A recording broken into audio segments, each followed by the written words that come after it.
Next మనకి georgette long frock అండి. Yoke part వచ్చేసి మనకి ఈ విధంగా వస్తుంది సెమీ కాలర్ నెక్తో. సో మంచి లైట్ వెయిట్ లాంగ్ ఫ్రాక్ అయితే వస్తుంది. కింద మనకి ఈ విధంగా ఫ్రిల్ స్టైల్, ఇక్కడ ఫ్రిల్ స్టైల్ అండ్ దీని మీద కనిపించే ఉన్నాయిగా చిన్న చిన్న డాట్స్ లాగా పెట్టేసి జార్జెట్ ఫ్రాక్స్ అనమాట. సో మనకి ఈ విధంగా వస్తుంది ఫ్రాక్ అయితే, జార్జెట్ ఫ్రాక్స్. అండ్ ఇందులో కలర్స్ కూడా అవైలబుల్గా ఉన్నాయి. నెక్స్ట్ కలర్ వచ్చేసి పింక్.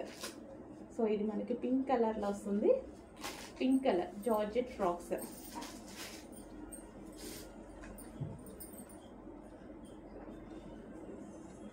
అండ్ నెక్స్ట్ కలర్ వచ్చేసి peacock blue.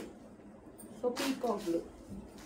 So yoke part అన్నిటికీ ఇదే విధంగా బెనారసీ బ్రొకేడ్ వచ్చేసి, అండ్ కింద ఇది వచ్చేసి జార్జెట్ లేయర్.